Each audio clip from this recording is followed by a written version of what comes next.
Mike McCool here. I'm in the Royal Examiner studio, and with me today is Fern Vazquez. Right. We call it, I always want to say Vern, but it's Fern.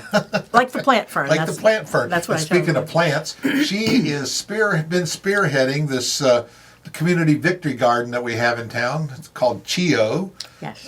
Tell me again what that stands for. Citizens helping each other. Exactly. And we've seen pictures. Well, we've had a couple videos. We've been down to the garden with our camera. Mark and I went down there and we showed when you started. Yes. And then when they were putting in the irrigation system and the plants actually were starting to grow. Yes. And she sent me some pictures this morning, and the plants have already grown and Are thriving and producing. and they're producing. And I seen the picture of the cucumbers. Every garden's got cucumbers and zucchini. I mean, Yes. So bring us up to date on what's going on and what's the plan. So what is happening now is that I pick the garden every morning, and what's producing is squash, cucumbers, zucchini. Some radishes are starting to come in. We have an herb garden that I harvested last night. So the string beans are there, just kind of hanging. Say, just wait a couple days, Right. And give me some more water. Right, I've picked a couple of the cherry tomatoes. So the tomatoes are on the vine. They're just a couple, give us about a week or so, and then we're all going to explode together. And that's what happens with them cherry tomatoes. I planted one plant called Hundreds of Tomatoes. That was the name of it. And I thought, and it had thousands of tomatoes, and there wasn't a leaf left on the plant, but there was tomatoes hanging everywhere. And they kept coming and coming and coming. Right. So that does happen. So if that happens, what do we need? Volunteers. We need some pickers, don't we? We need some pickers, yes. So, we need probably, I would like to have between 15 and 20 volunteers so that we can kind of, not everybody has to be stuck with it all the time. Right. I would recommend picking early in the morning, but some people can't do that because they work. Evening is not too bad if you're there between around 7:30 or 8. Right. You still get quite a bit done before it gets really dark. Yes. And the temperature's a lot cooler. And the temperature's a lot cooler. It doesn't take long with a few people. In an hour's time, you can pretty much go through it. You can go through it. So what we're looking for now are the volunteers. I'm going to put my number out there. They can call me. My number is area code 757-630-2362. Right, and we'll put that in the story as well, so they have a number to call. Right. I probably will be doing a little bit of a training session. Most people know how to pick vegetables. That's not what I'm assuming, but you need to know what the process is when you go to the garden. We have an electric fence, so I'll do a little training. We don't want you to get zapped, right? Exactly. And I've finally figured out exactly the best way possible to do the fence. So turning it off is really easy. Turning it on and off is just a dial, set here, you put the dial there. The wires on the fence that hook in, you have to be careful because the first thing that'll happen if you just go zip, zip, zip, zip, they'll just all tangle up. Sure. And then you'll be figuring out how to untangle them. Right. So we'll if we don't do that, the deer will be eating our crops. The deer will be eating the crops. They will be. What I would like to, there are a couple things that I could use some help on. Okay. For those people who say, look, I love to pick, I just can't do it. I need help with distribution. Right. And so and also someone after the pickers pick, we need to be at the garden so that, come to the garden so that we can take the produce with us. Exactly. And I have a little process of bagging up produce. So, that's easily explained. It's a really simple process. So everyone can learn how to do this. Yeah, it's really easy. We just need bodies. We need bodies. Okay, we need people to volunteer. This is something you can do, right? That's right. So can I talk just a little bit about the distribution? Please. Okay. So our main points of distribution right now are Loaves and Fishes, Salvation Army, and CCAP. Okay. And I'll put the information out there on our Facebook page. Is another thing that I think it's this CHIO Garden. Look at our Facebook page. We have, we can put some instructions there. Right. But what we need on our distribution is, I would like, if churches are providing dinners, cooking dinners for people who Right. have food insecurities. And this could include some of the homeless people. Call us. We'll be happy to bring some produce over to you. Exactly.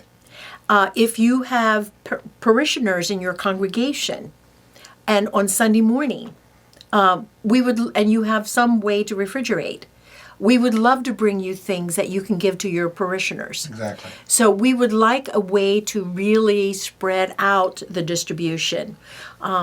Sometimes things that happen is I'll go to CCAP, for example, and they'll be like, oh, Walmart was just here.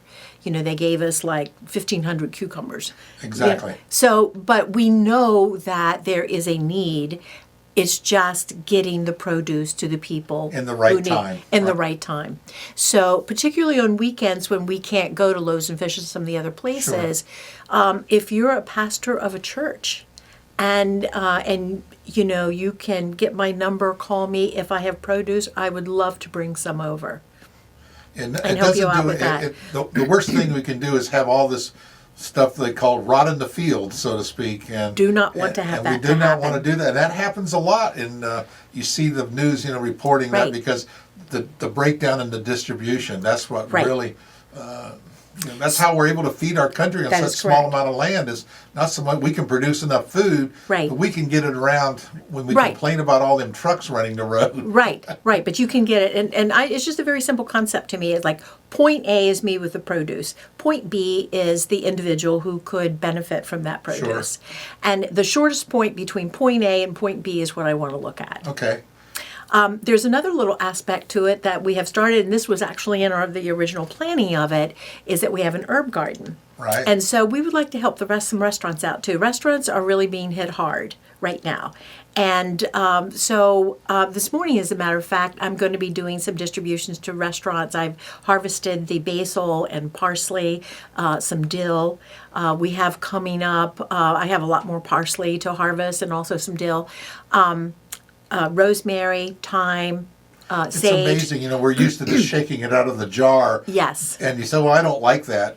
It's like I'm that way with Parmesan cheese. Yeah. Ooh, that's terrible. But when you eat it fresh, Right. it's like day and night. Right. And a lot of the restaurants use this in the cooking of their food. Right. So this morning I'm going to be going around to a couple of restaurants with some really large bags of basil. It's great. And all we want is to get the highest potential that we can from the garden to individuals here in our community. And the It's just a way- spinoff, like you said, is the community aspect of Right. it too. If we can involve our community in Exactly. even awareness of what's going on with it, that next year we'll have maybe several of these community gardens going around. Yes. But we need a lot of volunteers. Yes. And if you love to pick weeds, You're our person. there are people like that. And Yeah. so if you're one of those weed Definitely. pickers, Vern can use you at the garden. Yes. And the other thing that I would say, if someone wants to partner with me in distribution, partner with me and kind of organizing the volunteers, Right. taking calls, I would love to have a partner in that. And I have had people who are helping me. Sure. I'm not saying that I'm the lone person Sure, doing sure. everything. I know there's been a lot of people down Yeah, there. there's been a helping. lot of people, and they're just like gold. That's Okay? They're like gold to And me. we want to give them a big thumbs up and a big shout out Yes. too. So Yes. we have a big party at the end of the season. Yes, that's what we need to have. Mike says we're going to dance to Exactly. music. So I think so. But it is a great effort, and it's brought a lot of people together in Yes. our community, and I think it's done and will do a lot of good. And like I said, you just can't beat fresh. It's No, just- you can't. It's so and good. and the secondary benefits of that Exactly. are just the sense of community, and which I have seen out there. When I go out there, there are some people who are younger than me can just work circles around me. Sure. So, and I've seen them just come and stay at it and stick with it. Well, I've just seen how the garden has just grown so well. I think that irrigation system was what's really made it That work. was a godsend. And you had some people volunteer and put that thing in for you. Yes, it was people passing by. Right. And it was that individual, it was a couple who just happened to be watching us, and they had been trying to find a place to do a community garden, and they had checked with churches and all this kind of thing, and then they saw us and they're like, Well, there it is. Right there. It's right there. Divine intervention. Divine intervention. That's exactly I right. seen them down there. They were laying they just happened to have all this stuff and just. Well, they actually ordered a lot of it and paid for it. Sure. And did it as a contribution. It was great. So when I go down there and I see the hard packed earth, but around our plants it's like nice and moist. Right. You know. And irrigation is the way to go. Irrigation is the way to go. That's right. exactly right.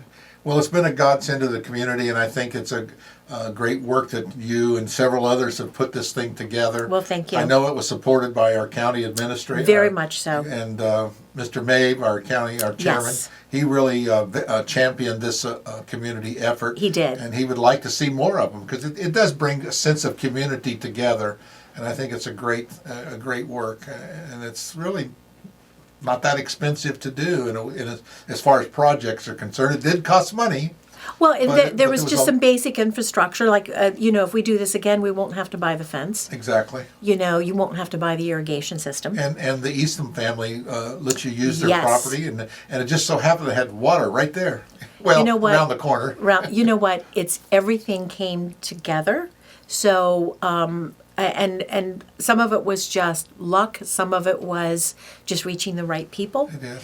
And but we're very proud of our garden and very proud of our community workers who come in to help us. Well, that's the thing. When a good work comes together, I think people do gravitate towards it. They can see the good in it, and I think our community stepped up and supported it. Most certainly they It's did. a great work, Fern, and like you Thank say, you. we'll advertise the contact information for you and Okay. get that out there, and we know several of our viewers will show up and give you a hand, and we'll Absolutely. we'll keep the message going for you over the season. How late do you think we'll have crops? Well, usually, crops sort of start dwindling off, I think, at the end of August. Into September, you'll have maybe fewer tomatoes. But a lot of these plants will produce until you have frost. Sure. But the intense part of the garden is coming up here very shortly. Right. Could I add one more Sure. thing, too? So I'm looking for some 5-gallon buckets for people to pick in. Yeah. So if you have a couple of 5-gallon buckets or just one 5-gallon bucket that's just kind of sitting there in your garage, please let me know. Now we're going to call her the bucket lady. I know, the You're gonna bucket have so lady. many buckets. Buckets has so many connotations, but you could be used but a but in lot. this one it'll be as a source for picking. Well, that'll be great. Only thing is, you didn't put any strawberries out. That's true, because That's it true. was And just. I told her I'm going to come down and help pick the strawberries. Yeah, but I you know pick what, one and eat 3. Pick one and eat 3. But anyway, well, maybe next season we'll have some strawberries. Yeah. Well, again, Fern, I really appreciate all the work you and Thank you. your partners have been doing, Thank and you're you. welcome to come back anytime. Thank you so much. All right, thanks again.